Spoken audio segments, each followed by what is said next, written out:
Thank you so much. And Chennai டே இன்னைக்கு இந்த சென்னை தினம் அப்படின்னு வரும்போது வந்தாரை வாழ வைக்கும் ஸ்ருங்கார சென்னையில எத்தனையோ கனவுகளோட நம்ம எல்லாருமே இங்க வந்திருந்திருக்கோம். அந்த கனவுகள் எல்லாத்திற்குமே ஒரு விதை போட்டு நமக்கு ஒரு ஐடென்டிட்டியாக நம்மள ஒரு ஐடென்டிட்டியாக அடையாளமாக இந்த உலகுக்கு காட்டிக்கிட்டு இருக்கு. அந்த வகையில சார் சொன்ன மாதிரி புதுச்சேரியிலிருந்து இங்க கனவுகளோட வந்து எல்லாரையும் நம்பி யோ பேக்கர்ஸ் play OTT world's first non profit OTT அப்படிங்கிற ஒரு அழகான லான்ச் இப்பொழுது நடைபெற்றது. அந்த தருணத்துல நம்ம கூட ஜாயின் பண்ணிருக்கக்கூடிய சார் ட்ரெயினுக்கு வர மாதிரி நாங்க உங்க எல்லாருக்குமே காத்துருந்தோம் சார். ட்ரெயினுக்கு நாங்க எல்லாம் வெயிட் பண்ற மாதிரி யுகி சேது சாருக்காக காத்து கொண்டிருந்தோம். நீங்க வந்தது எங்களுக்கு ரொம்ப ரொம்ப மகிழ்ச்சி. Thank you sir, thank you so much for being here. And இந்த தருணத்துல சென்னைக்கு நான் சொன்ன மாதிரி சினிமா கடவோடு வரவங்க எல்லாருக்குமே சார் ஒரு மிகப்பெரிய ஐகானாக இருந்திருப்பாங்க. அவங்களோட ஆக்ஷன் த்ரில்லர் ஃபிலிம்ஸ் எல்லாமே நமக்கு ரொம்ப ஸ்பெஷல். அண்ட் இந்த தருணத்துல யோ பேக்கர்ஸ் டீம்ல இருந்து ஃபவுண்டர் கிஷோர் ஆதித்யா அவர்கள் திரு யுகி சேது சார் அவர்களை கௌரவிக்கிறார்கள். Thank you so much sir.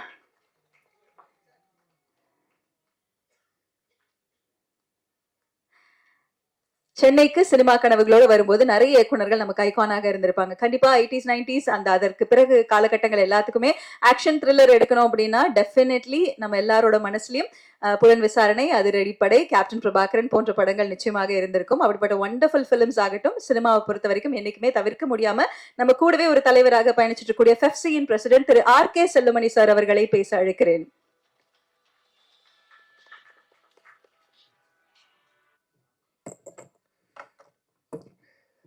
Your bakers இந்த ஓடிடி லான்ச்சுக்கு திறப்பு விழாவுக்கு வருகை தந்திருக்கின்ற என்னுடைய நண்பர்கள் அனைவருக்கும் என்னுடைய வணக்கம். அதுபோன்றே பத்திரிகையாளர்கள், ஊடகவியலாளர்கள் அனைவருக்கும் கூட மாலை வணக்கம் தெரிவித்துக் கொள்கிறேன். இது ஒரு புதிய நிகழ்ச்சி. வழக்கமாக ஆடியோ ரிலீஸில் சந்திச்ச நாம இப்போ ஓடிடி லான்ச்சில் சந்திக்கிறோம். திரைப்படத்துறை எப்படி வேகமாக வளர்ந்துட்டு இருக்கிறது இது ஒரு அடையாளம். ஓடிடியும் ஒரு தியேட்டர் தான். இப்போ ஓடிடியில் படம் வந்து முதல்ல ஓடிடி வந்து சினிமாவுக்கு வந்து ஒரு பலம் சேர்க்கிற ஒரு கருவி மாதிரி முதல்ல வந்தது. ஆனால் அதுவே நம்மளை அழிக்க போகிற ஒரு துறையாக மாறப்போகுதுன்னு தெரியாமல் போயிடுச்சு. சினிமா துறைக்கு ஓடிடி வந்த உடனே ஓடிடி அவங்க வந்து பெரிய கார்பரேட் செக்டர்ஸ் உள்ள வரும்போது தங்களுடைய பேங்கிங் சிஸ்டத்துக்கு முதல்ல என்ன பணம் கட்டமோ அந்த பணம் கொடுத்து அந்த பொருள்லாம் வாங்கிட்டாங்க. இப்போ அவங்களுடைய லைப்ரரி ஃபுல்லாகிடுச்சு. ஃபுல்லான பிறகு இப்போ தர வேண்டிய பணம் கூட தர தயாராக இல்லை அவங்க.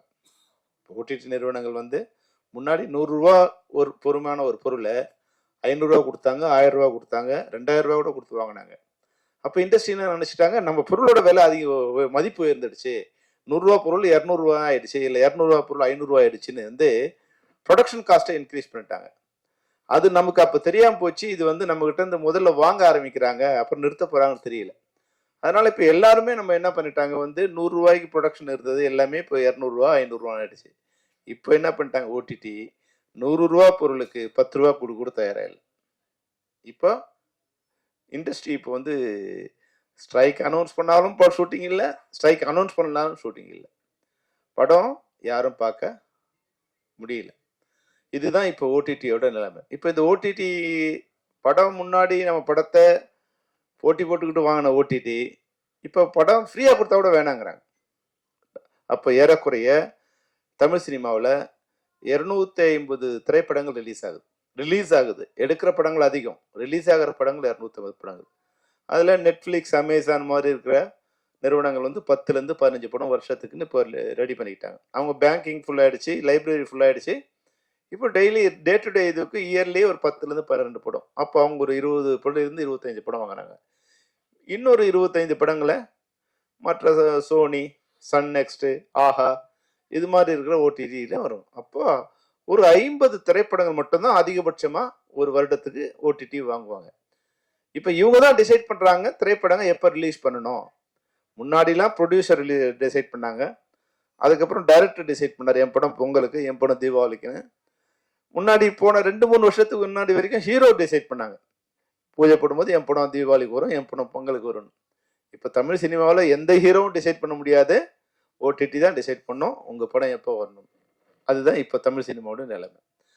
இப்போ இது போல 50 திரைப்படங்கள் வந்து ஓடிடி வாங்கினது போக மீதி இருக்கிற 200 திரைப்படங்களை தயாரிப்பாளர்கள் திரையரங்கத்துக்கு கொண்டு போக முடியல, பொதுமக்கள்கிட்ட கொண்டு போறதுக்கு வழியே இல்லாம இருக்கு. அப்போ இது போன்ற ஓடிடிகள் வர்றது மிக நல்ல விஷயம். அப்போ குறைஞ்சபட்சம் என் படத்தை ஜனங்க பார்க்கறதுக்கு ஒரு சாதனமா இந்த ஓடிடி அமையும். இப்போ இருக்கிற பெரும்பாலான ஓடிடிகள் இப்போ வந்து சேட்டலைட் சேனல் இல்லாத இருக்க ஓடிடி, இப்போ சன் டிவி, சன் நெக்ஸ்ட் வச்சிருக்காங்க. அது மாதிரி இல்லாத சேனல் ஓடிடி எல்லாமே ஹெட் ஆஃபீஸ் வந்து மும்பையில் இருக்கும். நம்ம ஊரில் படம் எடுக்கிற ப்ரொடியூசருக்கு தமிழ் தவிர வேறு எதுவும் தெரியாது. அங்கே தமிழுக்கு போய் பேசி அவங்களோட படத்தை மார்க்கெட் பண்ணி அதை ரிலீஸ் பண்ணுறதுக்கு முடியவே முடியாது. யாரோ ஒரு புரோக்கர் மூலம், யாரோ ஒரு மீடியேட்டர் மூலம் இப்படி தான் வந்து அந்த படங்களை கொடுக்கணும். அப்போது தமிழ் முதல்ல எனக்கு ரொம்ப சந்தோஷம் என்னன்னா, ஓடிடியில் தமிழ் பேச தெரிஞ்ச ஒரு ஆளுக்கு உள்ளே வந்திருக்காங்கிற வகையில் உங்களுக்கு சந்தோஷம். யுவர் பேக்கர்ஸ் அந்த வகையில் மிகப்பெரிய வாழ்த்துக்களை தெரிஞ்சு. ஏன்னா இவங்க முதல்ல சுரேஷ் கிஷோர் யாருன்னு எனக்கு தெரியாது. முதல்ல இவர் எஸ் வி சேகர் சொன்ன மாதிரி வெங்கி என்னோட நண்பர், அவர் ஃபோன் பண்ணி அவர் இருக்கான்னு நினச்சிருக்கேன் நான் வந்து அது இங்கே வர வரைக்கும். ஆக்சுவலாக வந்து நேற்று என்னோட திருமண நாள், இன்னைக்கு சின்ன ஒரு பார்ட்டி இருக்குது, இதை முடிச்சுட்டு வரேன்னு சொன்னால் அவர் வந்து இல்லைங்க எனக்காக எப்படியாவது நீங்கள் வந்துட்டு போயிடுங்கன்னா, இப்போ 3:30 மணிக்கு ஃப்ளைட்டில் இறங்கி இதை முடிச்சுட்டு மறுபடியும் இன்னைக்கு நைட் நான் ஹைதராபாத் போகிறேன். அந்த அளவுக்கு வெங்கி வந்து என்னோட நெருங்கிய நண்பர். அது மட்டும் இல்லாமல் இது மாதிரி ஒரு ஓடிடி வந்து தமிழ் சினிமாவுக்கு வர்றதுங்கிறது மிக நல்ல விஷயம், வரவேற்கத்தக்க விஷயம். அப்போ ஒரு நல்ல விஷயம் நடக்குது, எப்படியாவது நம்ம அதில் நம்மளோட பார்ட்டிசிபேஷன் இருக்கணும்னு. இன்னொரு சின்ன ஒரு சுயநலமும் இருக்குது. இந்த லாபத்தில் ஒரு 20% வந்து நம்மளுடைய தொழிலாளருக்கு கொடுக்குறேன்னு வந்து கிஷோர் வந்து ஒரு உறுதிமொழி கொடுத்துருந்தாரு. சரி பரவாயில்ல, வந்து லாபகரமாக நடக்கணும். லாபகரம் நம்ம போகிறதால ஒரு சின்ன ஒரு சதவீதமாவது அது லாபகரமாக நடக்கிறதுக்கு ஒரு வாய்ப்பு இருக்குன்னா பரவாயில்ல, தொழிலாளருக்கு ஒரு உதவியாக இருக்கும் அப்படிங்கிற அளவில் இந்த நிகழ்ச்சியில் கலந்துட்டோம். இங்கே வந்த பிறகு தான் தெரியுது இவங்க ஏற்கனவே வந்து ஒரு 6 வருஷமாக வந்து இந்த துறையில் இருந்திருக்காங்க. அது எல்லாம் சாஃப்ட்வேர்லேயும் ஏஐலையும் அவங்களுக்கு ஒரு நல்ல அனுபவம் இருக்குது. அப்போது நிச்சயமாக இவங்களால வந்து இந்த டிஜிட்டலில் சரியான மீடியா மூலம் திரைப்படங்களை பொதுமக்களுக்கு கொண்டு செல்ல முடியுங்கிற ஒரு நல்ல நம்பிக்கை இருக்குது. இப்போ நீங்கள் உங்கள் சின்ன அட்வைஸ் என்னென்னா கிஷோருக்கு, இந்த திரைப்படங்கள் நல்ல திரைப்படங்கள் இதில் வரும் அப்படிங்கிற எண்ணத்தை முதல்ல வந்து பொதுமக்கள் உருவாக்கணும். ஸ்ரீசேவ சொன்னதில் ஒரு விஷயம் என்னென்னா, ஃப்ரீயாக கொடுக்க வருதுங்கிறதுக்காக எல்லாத்தையும் ஜனங்க பார்த்துட மாட்டாங்க. அதனால் இந்த படங்கள் அது நீங்கள் விலை கொடுத்து வாங்குற படமாக இருக்கலாம், இல்லை ஷேரில் வாங்குற படமாக இருக்கலாம். ஷேரில் கூட நான் எப்போ கொடுக்க தயாராக இருப்பேன்னா, உங்களுக்கு குறைஞ்சபட்சம் வந்து ஒரு 1 லட்சம் பயனாளிகள் உங்ககிட்ட இருக்காங்க, இல்லை ஒரு 1 மில்லியன் சப்ஸ்கிரைபர் உங்ககிட்ட இருக்காங்கன்னா டெஃபினட்டாக ஷேரில் வர படங்கள் உங்களுக்கு வந்து 100லேருந்து 150 படங்கள் வருடத்துக்கு நிச்சயமாக வந்துடும். ஏன்னா ஒரு 1 மில்லியன் இருக்காங்க, ஒரு 10 லட்சம் பேர் இருக்காங்கன்னா அதில் ஒரு 50,000லேருந்து ஒரு 5 லட்சம் படங்கள் பார்த்தா கூட அவங்களுக்கு வந்து ஒரு ஷேர் வகையில் ஒரு நல்ல வருமானம் வரும். அப்போ அந்த 1 மில்லியன் சப்ஸ்கிரைப்ஸ் எப்படி ரீச் ஆகுதுன்னா, நம்மகிட்ட இருக்கிற இது வந்து குறைவாக இருக்கலாம், கண்டென்ட் குறைவாக இருக்கலாம், ஆனால் அது தரமானதாக இருக்கணும். அதுதான் ஒரு விஷயம்.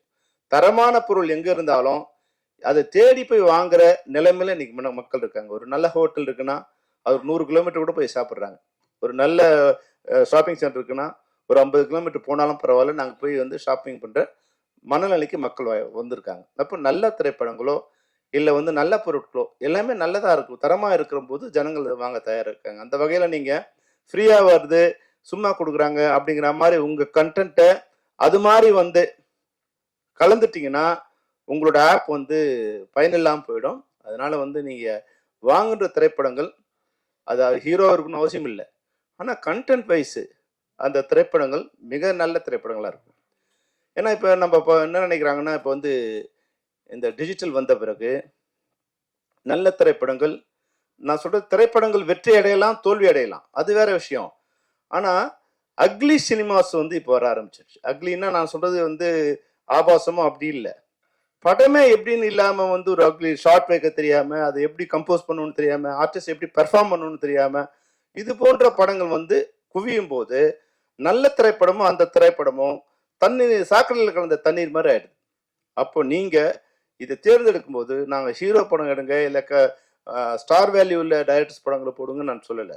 ஆனால் படங்கள் நீங்கள் போடும்போது நல்ல திரைப்படங்களை, மக்கள் விரும்புகிற திரைப்படங்களை கண்டென்ட் வைஸும் டேக்கிங் வைஸும் நல்லா இருக்கிற கண்டென்ட்டை நீங்கள் வந்து உங்கள் ஆப்பில் வரும்போது நிச்சயமாக இதுக்குண்டான இது அதிகரிக்கும். ஏன்னா இப்போ கூட வந்து சாதாரணமாக இப்போலாம் வந்து நானே ஒரு ஹாஃப் அன் ஹவர்லேருந்து 1 ஹவர் வரைக்கும் வந்து பார்த்துட்டே இருக்கேன். ஏதோ ஒரு ரீல்ஸ் பார்த்துட்டே இருக்கேன். டைரக்டராக நான் பண்ண முடியாத விஷயங்களை, நான் யோசிக்க முடியாத விஷயங்களை இன்னைக்கு யார் யாரோ பண்ணுறாங்க. 30 செகண்ட்ஸ்லேருந்து 1 மினிட்டுக்குள்ளே வர ரீல்ஸ்லாம் பார்க்கும்போது, அந்த கண்டென்ட்டை பார்க்கும்போது டைரக்டராக எனக்கே அவமானமாக இருக்குது. ஓஹோ, இது மாதிரிலாம் கூட யோசிக்க முடியுமான்னு.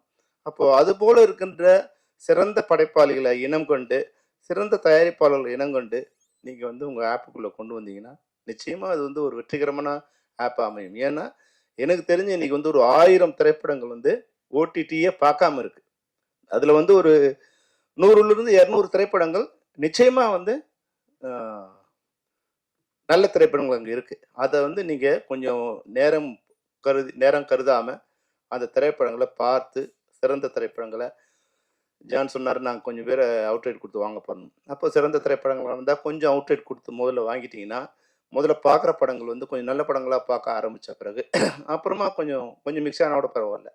அது வரைக்கும் நீங்கள் உங்களுடைய ஆப் வந்து வெளியே வந்து எப்படி வந்து நெட்ஃப்ளிக்ஸு, அமேசான் வந்து ஒரு நேம் வர வரைக்கும் ஆப் பேர் யுவர் பேக்கர்ஸ் அப்படிங்கிற ஆப் வந்து போய் மக்கள்கிட்ட சேரும்போது அது எல்லோரும் வேறு வேறு வகையில் கூட நீங்கள் அதை பயன்படுத்தலாம்னு சொல்லியிருக்கீங்க.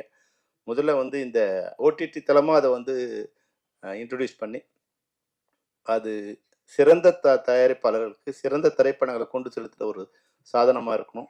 அந்த வகையில் உங்களோட ஓடிடியை எங்களுடைய செஃப்சி சார்பாக, தமிழ் திரைப்படத்துறை சார்பாக உளமாற நெஞ்சார வாழ்த்துகிறேன். வரவேற்கின்றோம். உங்களுடைய வருகை நல்வரவாகட்டும். நன்றி.